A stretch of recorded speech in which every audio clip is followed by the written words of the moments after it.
Katt Williams has broken the internet, y'all. His interview with Shannon Sharpe on Club Shay has been watched over 42 million times on YouTube and is probably one of the most watched podcast interviews of all time.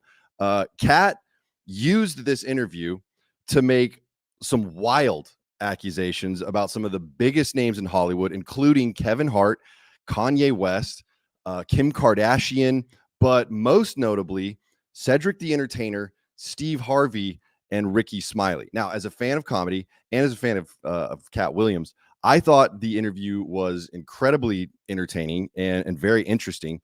So I wanted to show y'all some clips from the interview, break down, Katt's beef with all these people, and give some context to the accusations that he's making, including a joke that Katt says Cedric the Entertainer stole from him. I actually found some footage of the original joke that Katt says was stolen. So we're going to take a look at that too. Now to start with, I want y'all to watch this clip from the interview. It's just a 20-second snippet, but I feel like it gives some context to this whole drama. Right. It's only, like I said, only 20 seconds. And it's probably the nicest part of the interview. So take a look at this to start with. He's never done his own tour in 30 years. Steve Harvey don't do stand-up no more. Cedric doesn't write. I'm sorry, he doesn't write. Ricky Smiley has been playing the same old black woman forever. Like, you can't get a young fan base with that. So that sets it all up perfectly. And like I said, probably the nicest part of the interview. Katt's beef, all of this drama goes back to the movie Friday After Next, which is the third installment in the Friday series starring Ice Cube. Ricky Smiley was an actor in Friday After Next, and he had the role of this drug addict Santa Claus. Ricky Smiley went on the Club Shay podcast in February 2023, so this is last year, and told Shannon Sharpe that he wasn't supposed to play Santa Claus. He was actually supposed to play Katt Williams' character, Money Mike, in the movie. And apparently, Katt Williams had a huge problem with this and did his own episode of the podcast on January 3rd. So this just happened like a week ago today, I guess. And he went on the podcast to set the record straight. So in this next clip, Katt starts by complimenting Shannon Sharpe on the success of his podcast before absolutely destroying Ricky Smiley for what he said almost a year ago about the Friday After Next movie. So here's the next clip. Because you made a safe place for the truth to be told. You know what I mean? Thank you. I appreciate that. And I have watched all of these lowbrow comedians come here and disrespect you in your face and tell you straight up lies. I'm talking about things that have never been heard in all of Black Hollywood. I love how he's complimenting Shannon, and then basically it's a bit of a backhanded compliment, because then he goes back and he's like, you're letting these people come onto your podcast and lie to you, and you're not calling them out for it. I'll keep playing it. They feel comfortable sitting here and lying to you about it. You gonna set the record straight? Are you kidding me? You let Ricky Smiley sit here and you said out that mouth, you stole Friday After Next, the one I was in. So already, okay. Every stand-up comedian, as some of y'all know, I'm a stand-up comedian.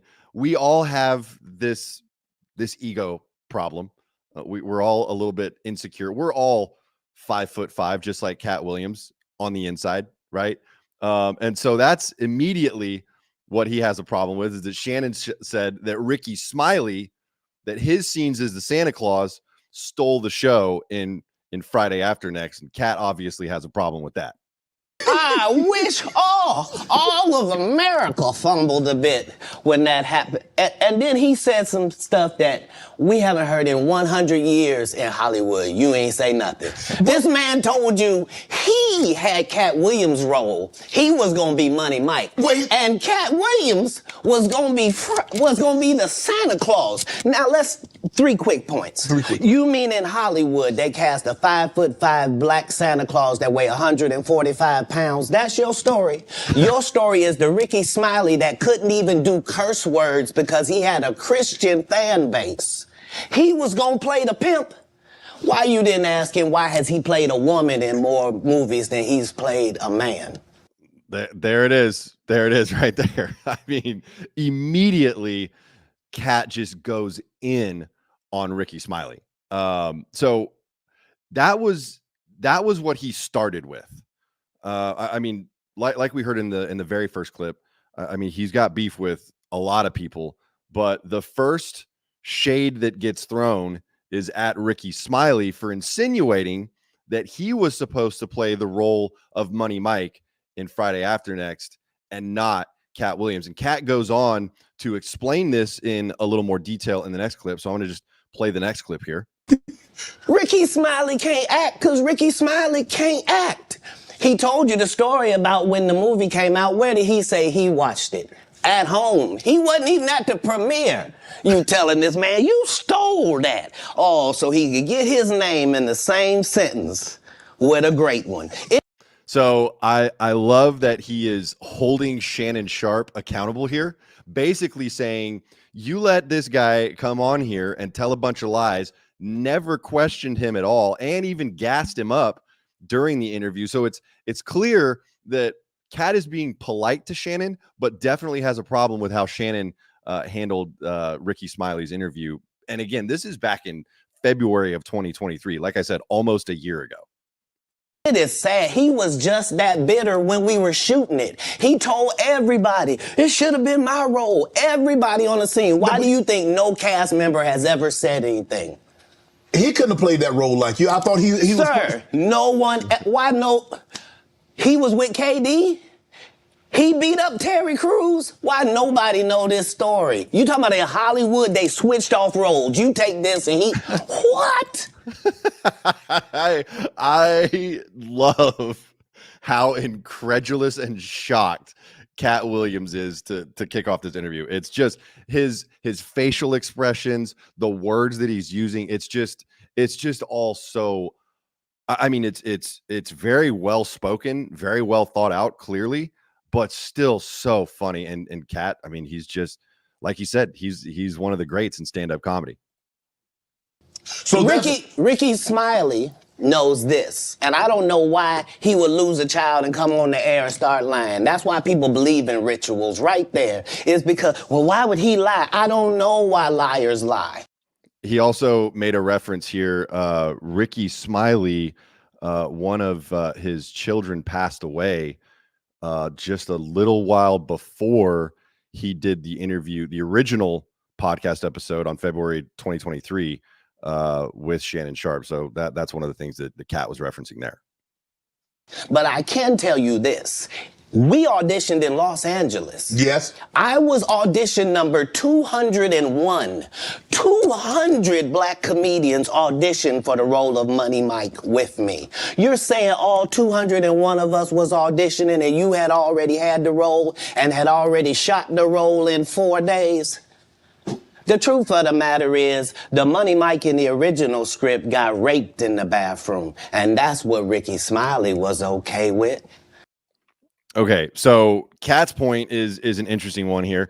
So once again, Ricky Smiley had said that the role of Money Mike was already his, like it was in the bag, and then essentially last minute Katt Williams somehow got the role. But what Katt is pointing out is there were 201 apparently people that auditioned for the role of Money Mike. So if Ricky Smiley already had the role, why were all those people auditioning? I mean, it's definitely a valid point, but Katt Williams does not stop there.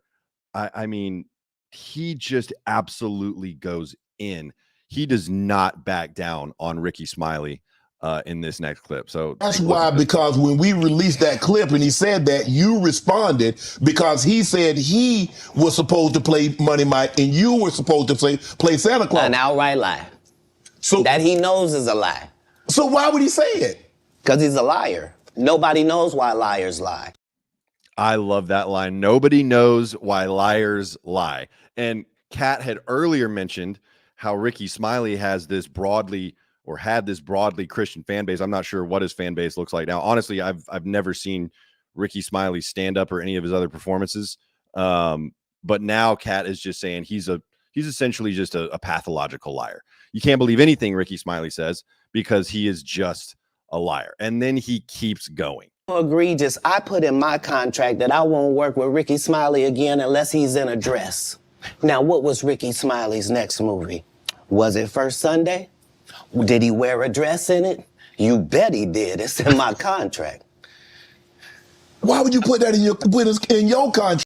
The one told a guy. Oh, whoops. Sorry, guys. Accidentally stopped that one a little early. Where he's a believable actor. Him and Tyler Perry can't play a man to save their life. They play good women, and I believe that the best actor should be in the best role. So basically, he's saying the only character that Ricky Smiley could play is that of a woman.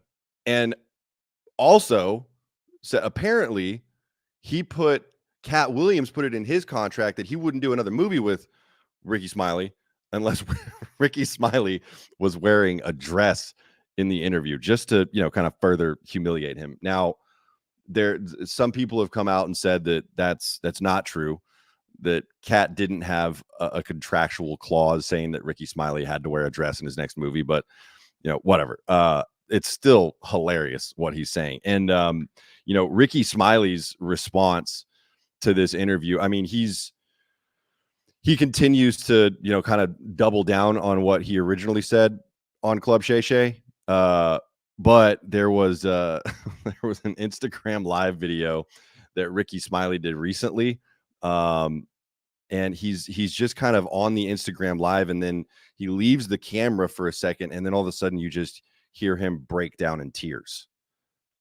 So apparently Ricky Smiley is having a pretty tough time with all of this fallout from the Katt Williams interview. And again, this has been watched over 42 million times.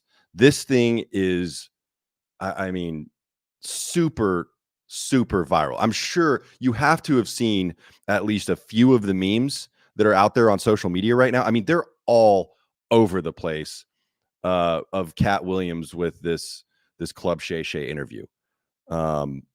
It's interesting. The memes are all over, but I feel like there's a lot of people who don't really know what happened with this interview or the history of why Katt is so upset.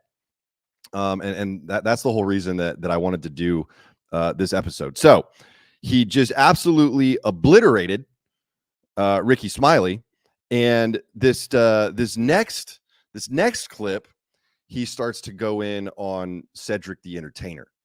So this is probably, to me, one of the most interesting parts of the interview, because this all goes back to a joke that Katt Williams says Cedric stole for him back in the late 90s, early 2000s. So I'm going to play this clip. We'll pause it a couple times as we're going through it, just to kind of give some additional context here. So this is Katt Williams making some accusations now about Cedric the Entertainer. So he thought that I was just a no-name comedian and that he could take this joke and nobody would know. Right. The issue was that I had already done this particular joke on BET's Comic View twice. Right. It had done so well on BET's Comic View that they had made it part of the commercial.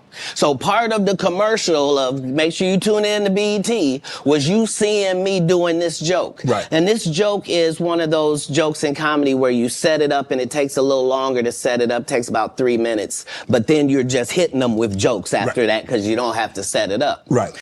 So again, in the stand-up comedy world, joke theft is an incredibly serious issue. I mean, some of y'all probably remember Carlos Mencia, and he was accused by Joe Rogan and a couple other people of stealing jokes. And some people would say that I mean it destroyed Carlos Mencia's career. The accusations of joke theft. So this is very, very serious in the stand-up comedy world. It's one thing to have other people write jokes for you. It's another thing entirely to go and steal those jokes. To see someone perform jokes that work well, like Katt is saying, his joke was one of his best jokes at the time. To go watch that, steal it, and perform it in your own stand-up comedy, and that's the accusation that Katt is making here. So it's a really serious. I mean, this is cardinal sin in stand-up comedy. Mark Curry had already helped me work on this joke because I thought it was good because I was getting a standing ovation on it. He had me go back in the lab and help me craft it to be an even more powerful joke. So this is not just a random joke. This is my very best joke, and it's my last joke, and it's my closing joke. Okay. 1998, I'm doing this joke. It's on Comic View. Cedric comes to the Comedy Store. He watches me in the audience. He comes backstage. He tells me what a great job I did. And this is what makes it so problematic if what Katt is saying is true. And like I said, I've got a video of the original joke that Katt does, and then I've got a video of the joke that Cedric does that Katt claims he stole. So we'll take a look at that, and you can decide for yourself. But this is what makes it so problematic. Cedric supposedly saw Katt performing in the Comedy Store, told him he loved the joke, and then goes off and steals it. And Katt kind of explains that in a little more detail here. how much he loves the joke. 2 years later, he's doing that as his last joke on the Kings of Comedy. And he's doing it verbatim. He's just changed my car into a spaceship. That's really important right there. The line, he changed my car into a spaceship. And you'll see when I show you the video of Katt's original joke and then Cedric's joke, you'll see why the car and the spaceship comment is so important. Him and Steve had already apologized for me, so I gave him a pass for a decade. And right here, this is where it gets pretty personal, because Katt is now saying that Cedric and Steve Harvey had apologized to him for using his joke in the original Kings of Comedy, or the Kings of Comedy tour. So that's what Katt is saying here, is that Cedric didn't just steal the joke. He stole it, knew he stole it, and apologized for it. So I mean, that's getting in even deeper. Why would you sit here and be like, I saw Katt 30 times and Katt didn't do as I stand before you, Shannon. I would have bust Cedric's stomach. There was nothing that would have kept me from one of these in that patch right there. Like, are you kidding me? Why would you downplay me like that? Why did I give you a pass if you were just gonna lie? So that's what Katt is saying here.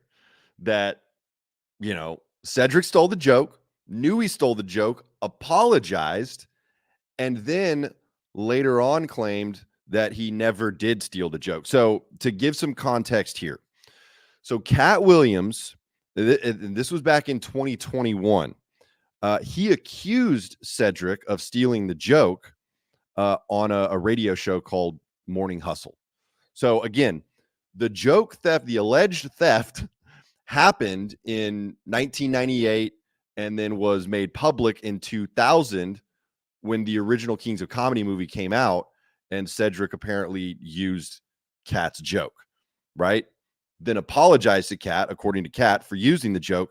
Katt didn't say anything about it until 2021 when he made the accusations on Morning Hustle. Cedric the Entertainer, he did the Club Shay podcast in November of 2022. So this is even before Ricky Smiley's appearance on Club Shay Shay in February of 2023. So November 2022, Cedric goes on Club Shay Shay and says, I never stole the joke. He actually said the timelines don't match up. And so Katt is saying, you're denying stealing my joke. Why did I give you a pass, as he said, when you originally apologized for stealing the joke? Why didn't I call you out then and let everyone know, hey, Cedric stole my joke? So that's what led up to this episode of Club Shay Shay with Katt Williams. First of all, he wanted to respond to Ricky Smiley, and then he also wanted to respond to Cedric the Entertainer, as well as just shade. I mean, it's at least a dozen people that he just rakes over the coals in this interview. But his diatribe on Cedric the Entertainer continues. So let me play the next part of this. Lie. Cedric sitting here telling you why he ain't a movie star. He over here look like a walrus. You didn't say nothing. He can't even get his arms off his stomach. I love how Shannon Sharpe starts to laugh and then catches himself and tries not to have a reaction because he doesn't want to burn any bridges here. But Katt Williams really said that Cedric the Entertainer looks like a walrus. Acts it out and everything. Absolutely. This guy is one of the actual kings of comedy. Sitting over here, why I'm not a movie star. What? It's a situation. He never wrote anything. Remember, when Cedric the Entertainer starts, he's supposed to be singing, dancing, and telling jokes. That's why he's called the Entertainer. Right. We found out he can't sing, can't dance, and doesn't write jokes. He did 4 comedy specials. They're so bad, Shannon, they're not available on Netflix or Tubi. Can I say that again for the audience? They're so bad that they're not available on Netflix or Tubi. I mean, he just goes in on Cedric. So, I mean, obviously comparing him to a walrus, that's a personal attack. But then saying, I've got 12 specials. Cedric the Entertainer did 4, but none of them, you can't watch any of them aside from the original Kings of Comedy, obviously, which came out in 2000. I'll give some more context to that as well. But yeah, I mean, Katt just is going in on Cedric right now, and he's going to go in on even more people. But this is the one that, I mean, if I'm Cedric the Entertainer, I don't even know how I'm going to recover from this, because Katt just levels the dude. You don't think Sam's a good comedian? The world doesn't think that, sir. I have 12 comedy specials. He has 4 specials that are not available on Netflix or Tubi. It seems to me, Katt, that you had a lot to get off your chest. No. You wanted to set the record straight. Winners are not allowed to allow losers to rewrite history. This is one of the quotable moments from Katt's. I mean, there's so many different quotable moments. I love the liars lie. Nobody knows why liars lie. This is another one. This is another one where winners don't let losers rewrite history. I love this. And so this is where it gets pretty philosophical on Katt's part. I don't say any of these things if my name is not breached by these people on your platform. If you give a liar a platform to lie, then I'm not being messy by saying, hold on, that never happened, it's untrue, and there are hundreds of witnesses for each thing I'm saying. Okay. So Katt, I mean, he leaves no room for questioning when it comes to how he feels about Cedric the Entertainer. Basically, he's just saying he's not funny. He isn't funny at all. He doesn't have any specials that are available. He doesn't even do I mean, I feel like Cedric does still do stand-up, but I mean, I didn't go see if I could find any of Cedric's specials. I've never really, I mean, I watched the original Kings of Comedy, but outside of that, I really haven't watched much of Cedric's stand-up. And maybe that's just because it's not available anywhere. I honestly don't know. But you know, the original Kings of Comedy, that was the movie that came out in 2000 that Katt is talking about, where Cedric told this stolen joke, right? But the Kings of Comedy, they actually toured from 1997 to 1999, I believe. I think that's right, before they released the movie. And you know, the original Kings of Comedy movie, it was Cedric the Entertainer, it was Steve Harvey, it was DL Hewley, and it was Bernie Mac. Those were the comedians on the original Kings of Comedy. And Katt is going to talk about this a little bit more. But I mean, it was pretty well documented that Bernie Mac and DL Hewley were really the only funny people on the Kings of Comedy tour. That Cedric and Steve really had a hard time following Bernie Mac and DL Hewley. And that's very, very well documented.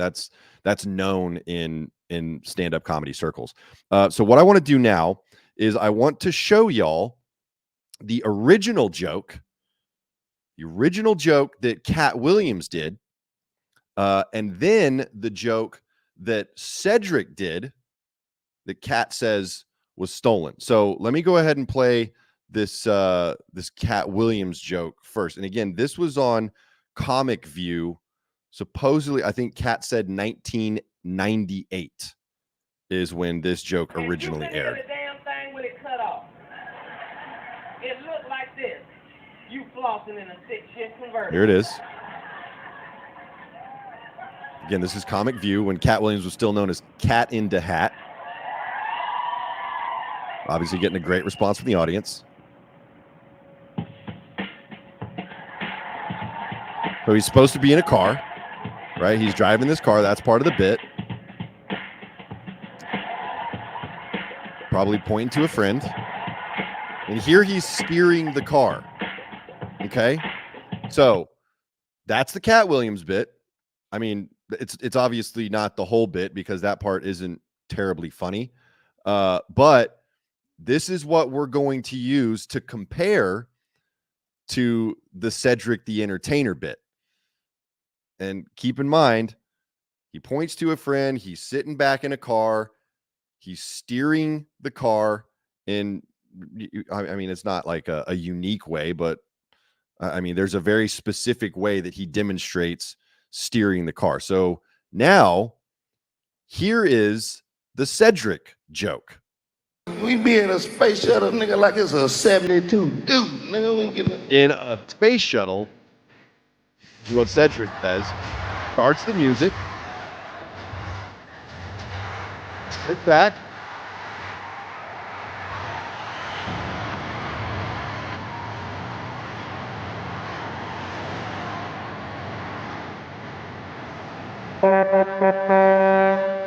Acknowledging friend. And then here's where it's interesting.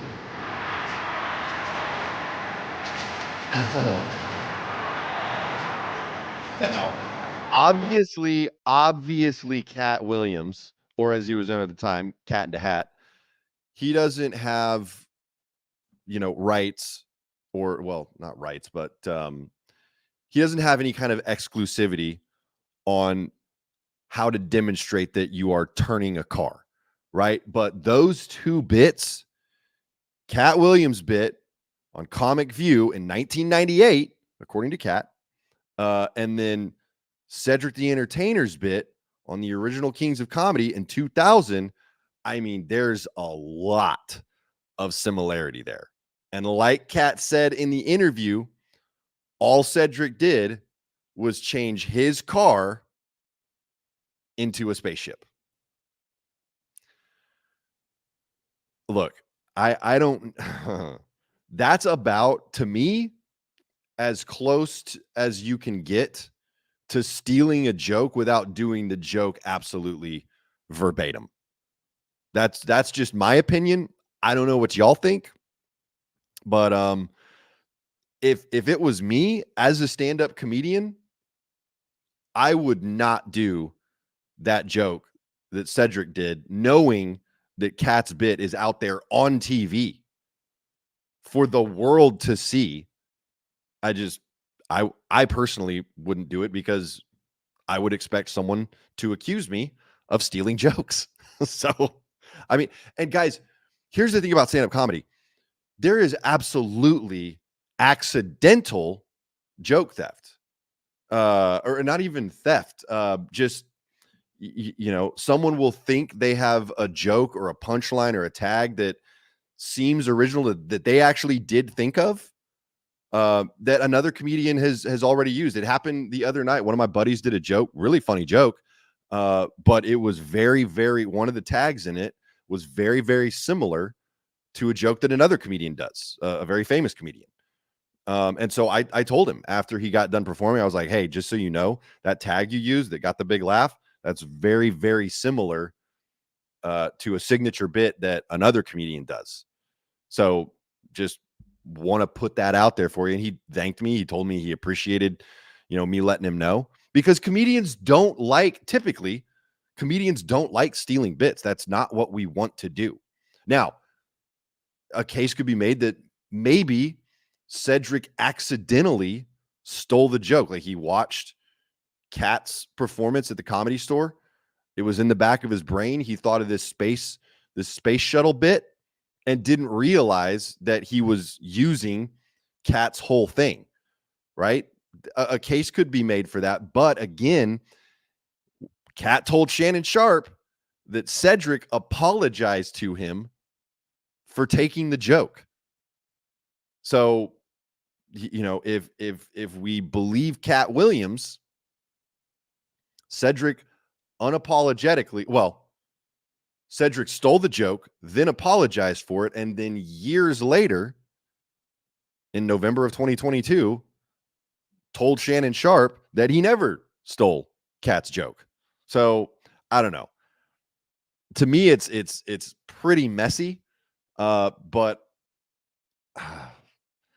and by the way, Cedric as recently as just a few days ago at the Golden Globe Awards, still says that he didn't steal jokes from Katt Williams. So he's still denying, but I mean, this is a pretty serious, pretty direct, pretty hilarious accusation on Katt Williams' part. But he doesn't stop at Cedric the Entertainer. His next victim is Steve Harvey. And I mean, dude, once again, I don't know how you recover from this interview if you're Cedric the Entertainer. I don't know. I mean, thank God Steve Harvey has his TV shows already. I mean, Family Feud is super popular with Steve Harvey as the host. But there's no way that Steve Harvey could do stand-up comedy again. And he hasn't done stand-up comedy in a long time, but especially after what Katt Williams says about him. So this is where Katt starts going in on Steve Harvey.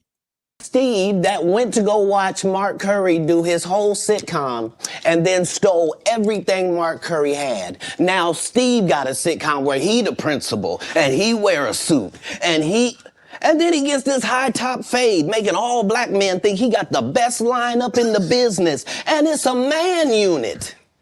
Then you ask it, why you not a movie star? Once again, Shannon Sharpe has to try very hard not to laugh at what Katt is saying, essentially telling him that Steve Harvey was just wearing a toupee for all those years. I've actually got some pictures of Steve Harvey when he still supposedly had hair, and I'll pull that up here in a second. But yeah, Shannon Sharpe trying real hard not to laugh. And Katt is also accusing Steve Harvey of stealing entire TV show concepts from this guy Mark Cunningham. So I'll keep playing it here. I didn't want to be a movie star. This the same Negro that hated on Bernie with this same thing.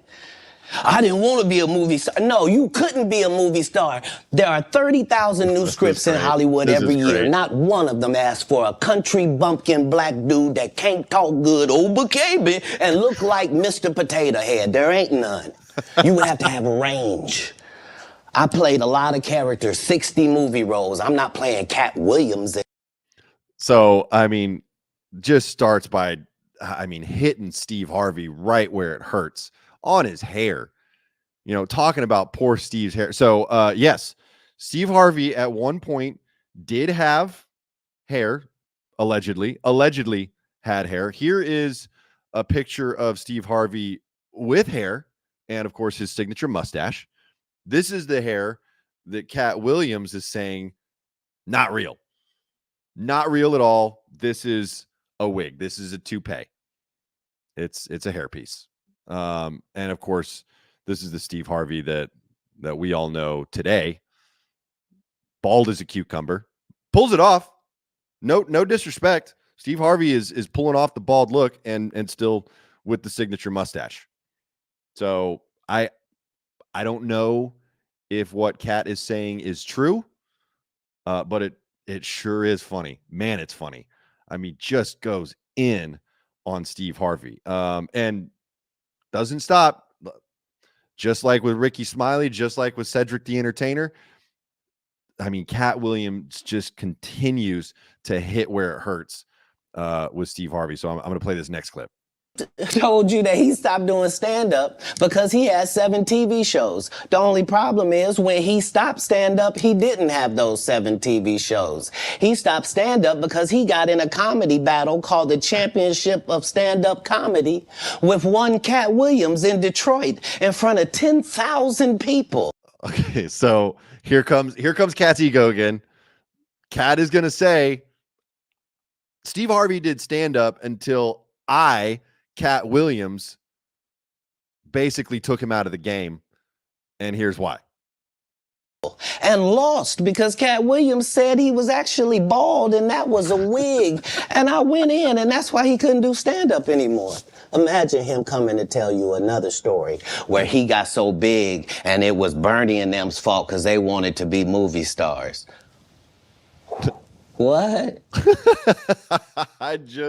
I love how Katt Williams reacts to all of this. I mean, just everything end to end. I mean, it's so well articulated. It's funny and it is absolute. I mean, he eviscerates these guys. I mean, this is a real stand-up comic. So Katt Williams, I mean, in other parts of the interview, he reinforces that Bernie Mac and DL Hughley, hilarious, but he maintains Steve Harvey, Cedric the Entertainer, not good stand-up comedians. They're just not good. So those were his primary targets in this interview.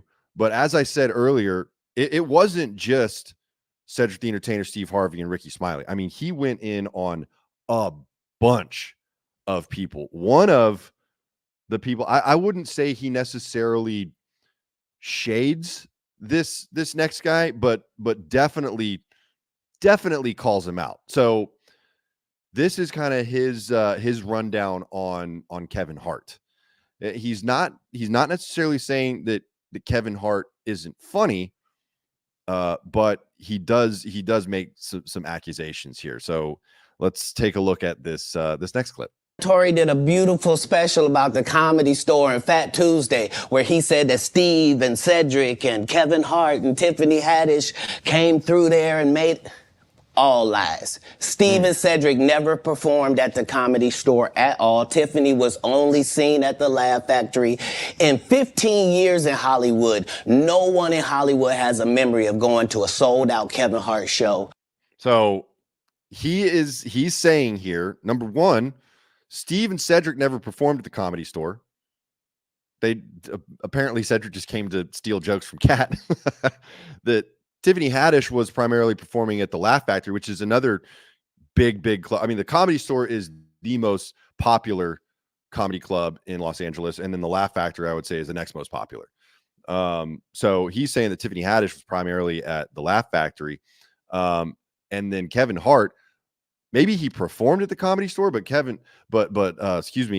Williams is saying he didn't move into town as a new comic and start selling out shows. there being a line for him ever getting a standing ovation at any comedy club. He already had his deals when he got here. Have we heard of a comedian that came to LA and in his first year in LA, he had his own sitcom on network television and had his own movie called Soul Plane that he was leading? No, we've never heard of that before that person or since that person. What do you think a plant is? Right there. So Katt Williams is saying that Kevin Hart is an industry plant. Whoa. I don't know what Katt is insinuating that Kevin Hart is planted to do, but he's saying Kevin Hart didn't have to work to make it, essentially. He was a plant in the Los Angeles scene. And he keeps going on this. Maybe people don't understand the definitions of these words. He just did his documentary with Chris Rock where he shows you that his whole upbringing in comedy was on the East Coast. Yeah, it was. So how simultaneously was he here in Los Angeles doing the same thing? Mm-hmm. It didn't happen. It didn't happen. And I hate to seem like a petty individual for picking apart lies, but Jussie Smollett gonna keep lying until you say we don't believe you. So he brings Jussie Smollett into it, or as Dave Chappelle calls him, Juicy Smollett. I mean, I don't know what the insinuation is there calling Kevin Hart a plant, but I mean, it is very well documented, and it can't, the documentary that Katt is talking about is on Netflix, and it tells the story about how Kevin Hart came up, how Chris Rock came up, and then they did this sold out tour in New York. They did several different New York locations, ending with Madison Square Garden. So, and I mean, it does talk about how Kevin Hart came up on the East Coast, that he wasn't an LA guy. And so, you know, Katt is saying basically the industry set him up with all of his opportunities. Now, again, I don't know how true that is. I don't even really know what it means ultimately, but I mean, he's apparently not entirely wrong. So this next clip, Katt Williams, for whatever reason, decides to go in on Kanye West. Well, actually, I do know why he went on Kanye West. And he doesn't even really go in on Kanye West. He just talks about how Kanye West is essentially mentally ill. And we are just, the world is enabling Kanye. And it's because Shannon Sharpe just asked him flat out, hey, what do you think of Kanye West? And here's what Katt had to say. And writes musical lyrics that he was a genius. Mm-hmm. You're the one that's like, so what do you expect? The guy married a whore. Like, what? Oh, Lord. Like, I didn't mean it like that. I love Shannon Sharpe's reaction there. Oh, Lord Jesus. It's so funny. And because, I mean, it does catch you what Katt just said. I'm not going to repeat it, but what Katt just said there about Kim Kardashian, it just kind of catches you right off guard. You know, I wasn't prepared for it the first time I watched the interview. So, I mean, I totally get why Shannon Sharpe got caught off guard there. But yeah, he does keep going. Let me just back it up a second here. I didn't mean it like that. I mean, married her because she was one. Not he didn't know. He understood that. I didn't mean it like that. I didn't mean that she's a whore. I meant that Kanye knew she was before he got into the relationship. I mean, Katt Williams is just dismantling people left and right. It is so funny. He wanted that. He courted that. That's what he wanted to base his family. I mean, and he talks about it in his raps. He talks about how Kim Kardashian is famous from a home movie. He calls themselves the Un-American Idols. I mean, Katt's not wrong. Katt isn't wrong about anything that he's saying here. He got a good heart, though. I know what you're going to say. Don't you say it, Katt. Kim just has a good heart. Don't you say it. I'm gonna move the If conversation. what I'm saying is not correct, then how was a does she bit. end up with Pete Davidson? I mean, it happens all the time. And what if you weren't even good enough for Pete and he leaves you? What do that mean the product was? His face here, right here. I love his face. Wait, I want to back that up and blow it up for a second. Because I mean, Katt Williams' face here. Let me blow this up real quick. That is the face to end all faces. That's so good. Katt is just a comedic legend. And he is on fire in this interview. And like I said, the interview is 3 hours long. It's 3 hours and it is compelling, so interesting, so entertaining from end to end. I would definitely recommend. I mean, 42 million people have already watched it, but I'd recommend it to anyone. It's just a great interview. And Katt even talks about his upbringing, talks about how he originally got into comedy, some of the backstory when he was homeless, how he emancipated at 13 years old because, you know, he wasn't getting along with his dad, left home at 13 years old and moved out on his own, became homeless in Florida and was, you know, hitting licks, boosting car radios, all this other crazy stuff to make ends meet. So, I mean, it's such a good interview. But the way he just goes in on people, oh my God, it's so funny. And once again, he keeps going. Now this next clip to me was one of the most interesting from like I want to call it a conspiracy standpoint. This one is a little weird. So he talks about Kevin Hart some more, but he starts out by talking about Ludacris. I guess there was like some insinuation or a rumor that Katt Williams is related to Ludacris, and Shannon Sharpe asked him about it. Luda. No, so there was a crossroads where we were both invited to an Illuminati thing, and it had to be one or the other of us, and decisions had to be made. So now I can't tell here if he's kidding or like he's using hyperbole or this is just like a metaphor for something. But if he's serious, he and Ludacris were both invited to an Illuminati thing. What does that even mean?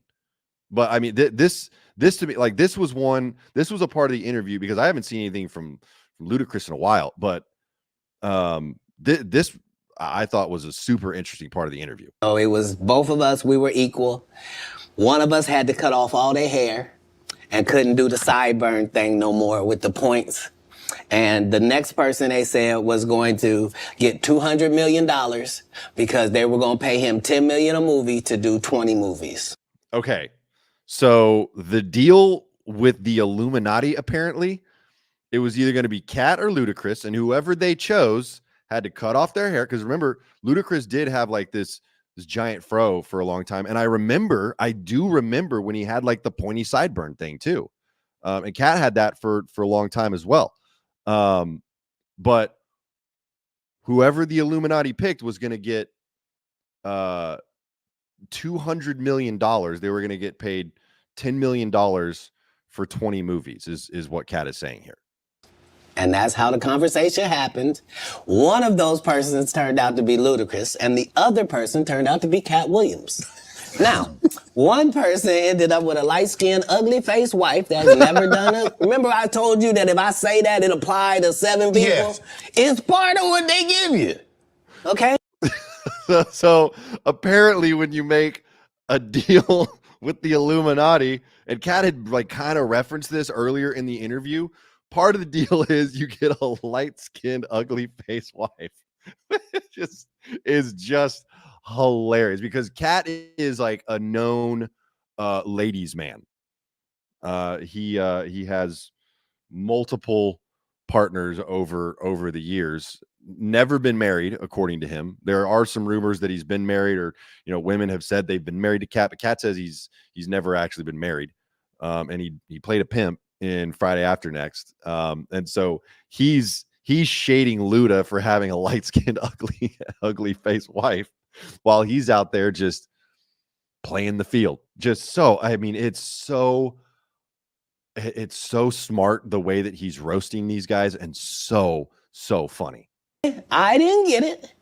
I'm not mad about it. How much money they give? 200. Sir, Fast and Furious is on what number right 10. now? 10 more. So that's what he's saying. He's saying that Ludacris is still profiting off the deal that he made with the Illuminati. Supposedly he would get $10 million a movie for 20 movies, or 200 for a total of $200 million, or whatever the deal was. And Katt is referencing the Fast and Furious franchise that Luda has been a part of and is making money off of to prove his point, which is interesting. 200 million. I might need to get me one of the more women look the same. That's what they all end up saying at the end of the day. Kevin told you he wasn't going to wear no dress until they offered him the dress, and then he put it on. And what did he say after he wore it? I made my own decision. Duh. But you didn't make it before they brought it up, did you?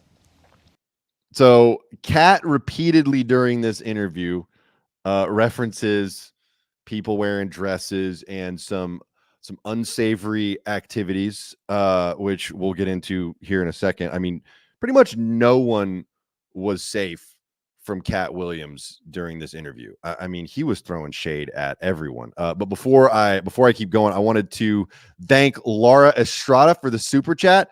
Yes, I've been a fan of Katt Williams for quite a while. I mean, Pimp Chronicles, that was the first Katt Williams special I saw, and I mean, absolutely, I just had me rolling. The bit he does about one of his kids having ADD and then going on medication for ADD, and he's sitting there, and Katt goes, "What are you thinking about?" And he's like, "Running." Still one of my favorite bits from Katt Williams. But yeah, I mean, he's a master of the craft, and he talks a lot about that in the interview with Shannon Sharpe, kind of his process, and really how he doesn't even consider himself that funny of a person. He just is dedicated to the process and dedicated to the art. So yeah, I mean, huge fan of Katt Williams, and so much respect for him. But yeah, thank you, Laura, for the super chat. Really appreciate it. Okay, so getting back to the clips here. So I mean, he's gone after Ludacris, he's gone after Kevin Hart. In this next clip, he goes in on on TD Jakes and P. Diddy. Now, I don't really know the backstory here. Maybe one of y'all can provide some insight on this. But he doesn't explicitly say what happened between TD Jakes and Diddy, but heavily insinuates it. Said nothing, because TD Jakes over there with P. Diddy. Like, but come on, Katt. Only the guy you had here has been upfront and honest and a man of God and humble and took the L's he had to take and didn't. I did see it was trending though, but I ain't know. I ain't know why, Katt. I don't. I mean, he definitely got Shannon Sharpe excited with that one. So I don't really know the history of what happened with TD Jakes and Diddy. I'm assuming it was some sort of relationship, like rumors of a relationship there. Not sure, but yeah, I mean, that was a pretty strong reaction from Shannon Sharpe. But yeah, so Laura, I know TD Jakes is a pastor. I don't know what supposedly happened, or if anything was ever confirmed to have happened between TD Jakes and Diddy. Not sure. My mind went AWOL, said they sure AF did. So y'all, I thought it was funny. I thought Shannon Sharpe's reaction to Katt's insinuation was funny. Not sure if it's true or not, but y'all can obviously draw your own conclusions. I think probably let me play this clip with Katt talking about Harvey Weinstein and how he talked about how Harvey Weinstein knew Harvey Weinstein was a problem before Harvey Weinstein ever got canceled. I thought this was super interesting too. They canceled me for talking about Harvey Weinstein before the thing came out, but he offered to suck my penis in front of all my people at my agency. What am I supposed to do? He did all of that. I'm thinking I'm the only black person on the script. I love this next part because it shows how fearless Katt is when it comes to telling jokes, but also I mean, he's calling someone out and you know, pointing out problematic behavior while at the same time just being hilarious about it. There's 3 other black guys on there. Woo. Huh. So you wonder what they did to get that? I told him no. What y'all do? So apparently Harvey Weinstein asked Katt Williams to service him, let's say. Katt declined, but then when he went to audition, there were a bunch of other guys, a few other guys that got a shot at the role. And so Katt, what did y'all do? He's just so funny, which I never heard. That's the other thing. I never actually heard anything about men coming forward and accusing Harvey Weinstein.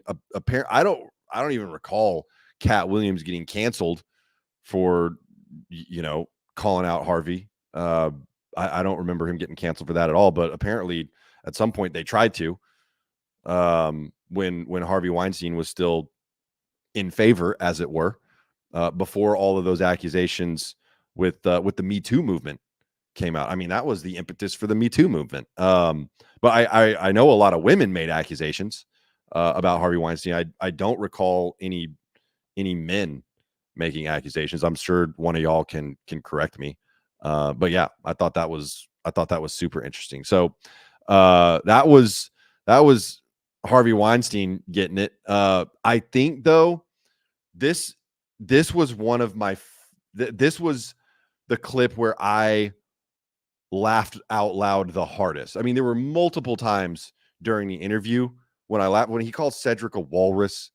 I mean, that's just so funny. When he said that he put in his contract that Ricky Smiley had to wear a dress in his next movie, hysterical. Calling, you know, Steve Harvey Mr. Potato Head. I mean, he's funny through all of it, but for whatever reason, this one made me laugh the hardest. And I really like the comedian he's talking about, dude. The comedian that he's talking about is very funny. So this is no disrespect to Earthquake, but oh my God, this clip just killed me.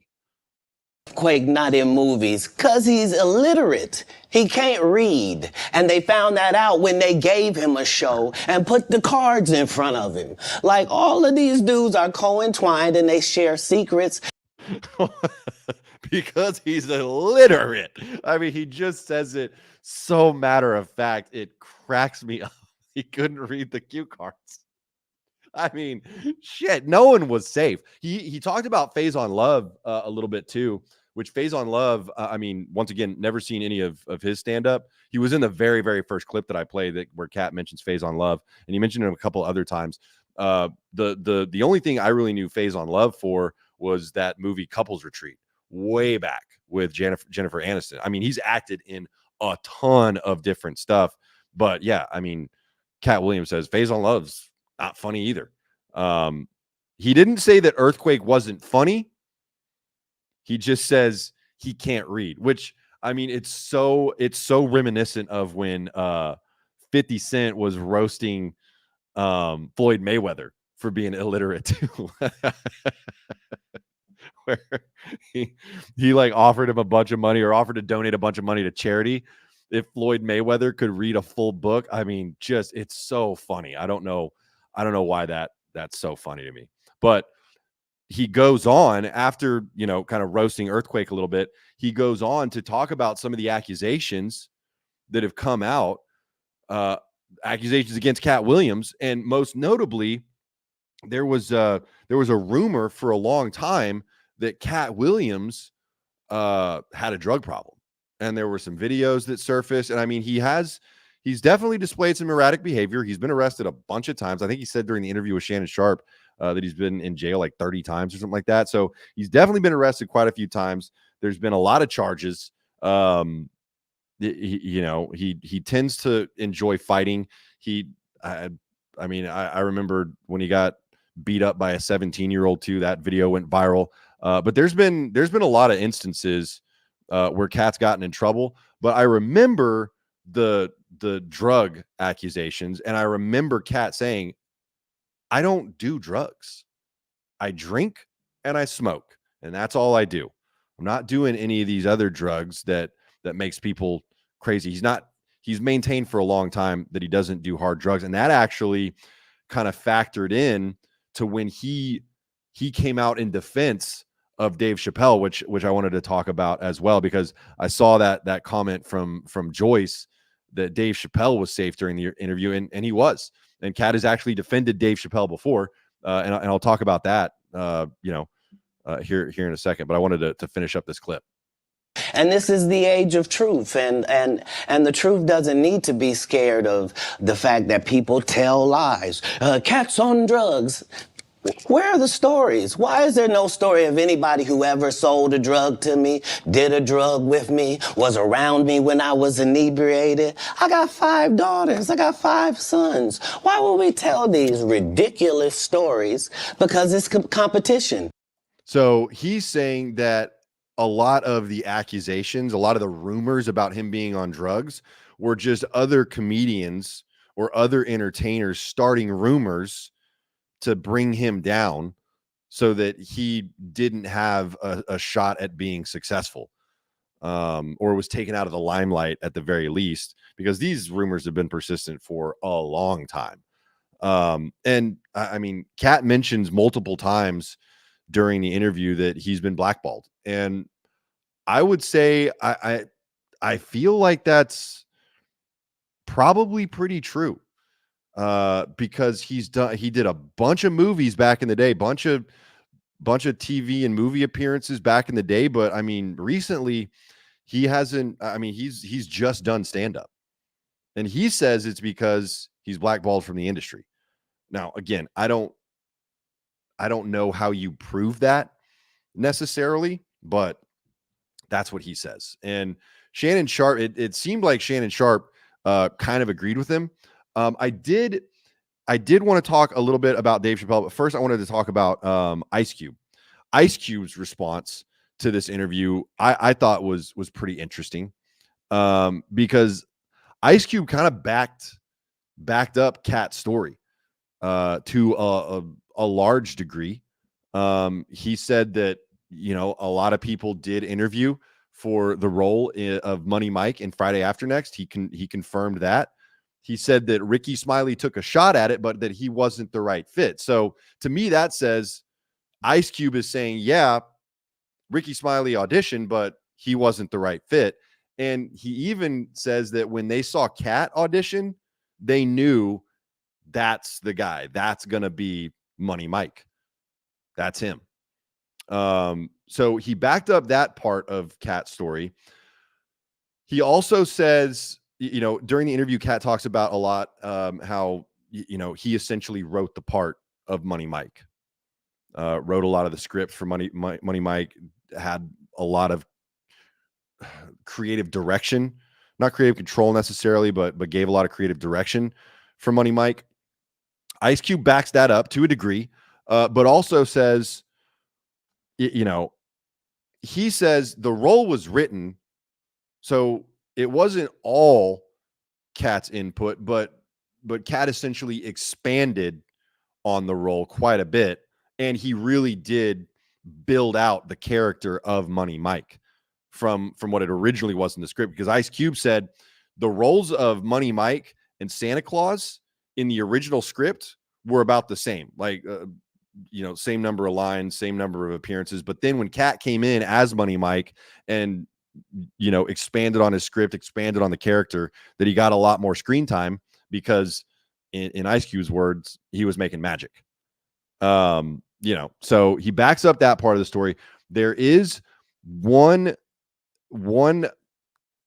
thing that Katt says that Ice Cube flat out denied. Katt says in the interview that in the original script, the character of Money Mike gets, I'm going to say, assaulted in a bathroom. There's another word for it that rhymes with grape. I don't want to say it. I know I would get, even though he said the word multiple times on the Club Shay Shay interview, I'm still nervous about saying it on my channel. So anyways, assault in the bathroom, the character of Money Mike, that was part of the original script. Katt says that he asked to revise the script so that there wasn't a scene with that assault in the movie, right? He says that, you know, Ricky Smiley was more than happy to do that scene as Money Mike, but Katt Williams, when he got the part, said, "Hey, can we take this scene out? We can still make the character very funny. We can still make the character very memorable without this assault scene in the movie." And he says that, you know, they ultimately the directors and producers agreed with him, right? Ice Cube said that was never part of the script.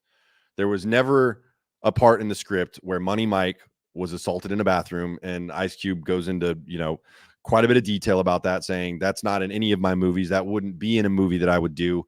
I don't know why Katt would say that, essentially, is what Ice Cube says. So he backs Katt up quite a bit in his statement, and he just did like a impromptu video on it, which I thought was kind of interesting.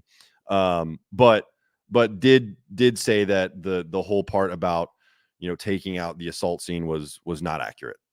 So I don't know how much of Katt Williams' interview we're supposed to believe.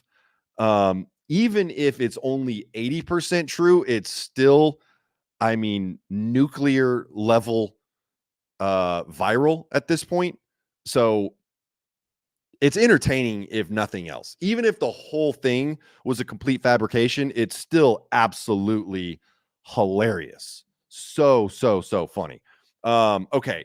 I also wanted to talk a little bit about the whole Dave Chappelle situation, because as we all know, Dave Chappelle, I mean, he really got famous with the Chappelle Show, right? I mean, he already had his special Killing Them Softly, which I mean is one of my probably top 10 comedy specials of all time.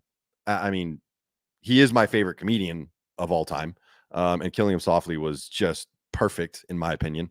But he really did get, you know, household name famous with Chappelle Show, right? And as everyone knows, he ended up turning down, I can't remember how many seasons there were there 3 or 4 seasons? And then he turned down something like $50 million to continue doing Chappelle Show, and then supposedly went away to Africa. Now, the story that came out after Chappelle turned down all that money and left Chappelle Show and left Comedy Central, one of the stories that came out was, oh, Chappelle is on drugs. And I specifically remember an interview that Katt Williams did saying that is not the case. Dave Chappelle is not on drugs.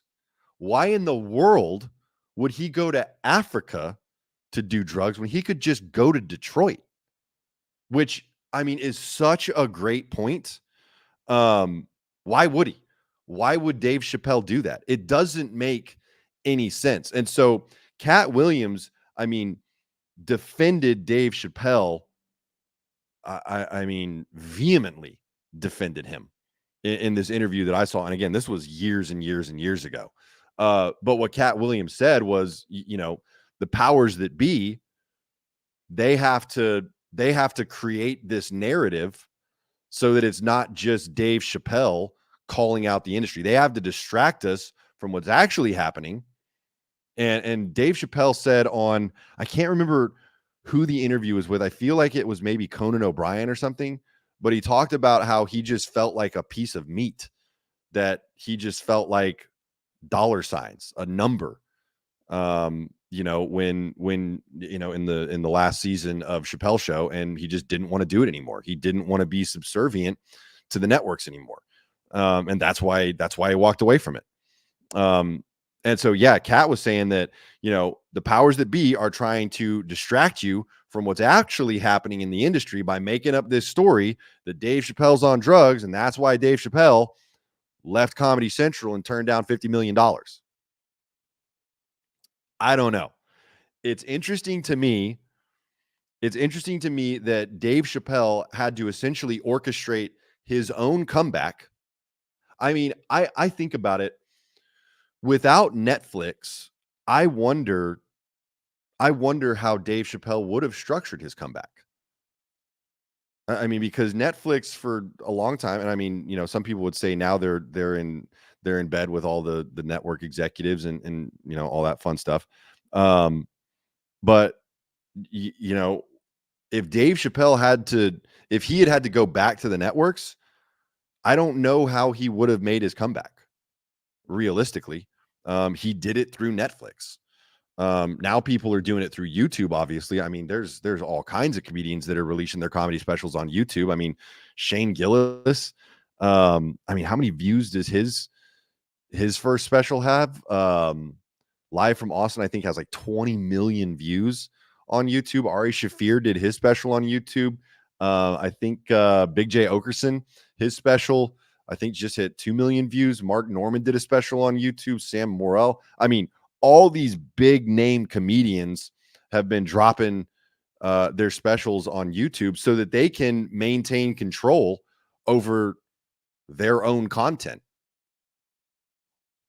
So I don't know. I think there's other ways to do it now, but at the time when Dave Chappelle was making his comeback, and I will never forget, you know, he left and disappeared, and he was this super skinny dude. Remember that, y'all? And then came back as this big old buff guy when his first Netflix special came out. I was just like, whoa. And I actually saw Dave Chappelle live here in San Antonio. And I mean, his stand-up has definitely changed. Like, if you're expecting to see the same Dave Chappelle that you saw on Killing Them Softly, it's not the same at all.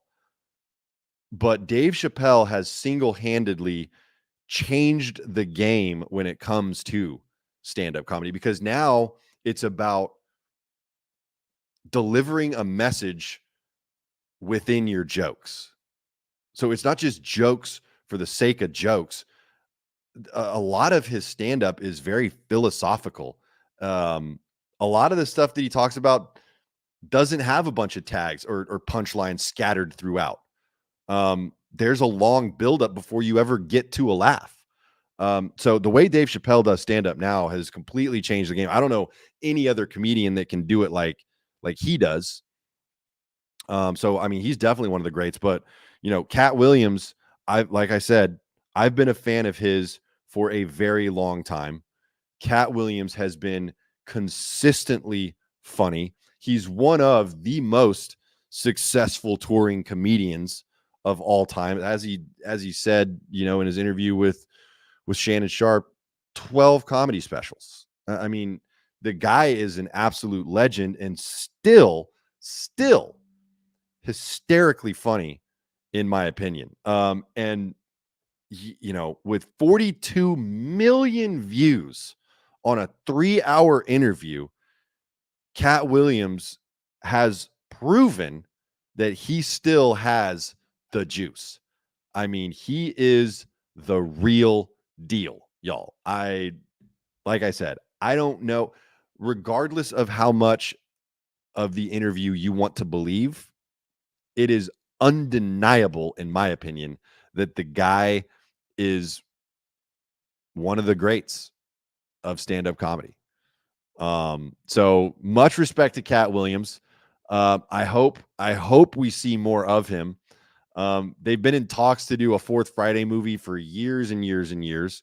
And Katt Williams says that, you know, he would be a part of it, but, you know, certainly hope to see another special. Would love to see him on tour. I hope someone shows Katt Williams this podcast episode.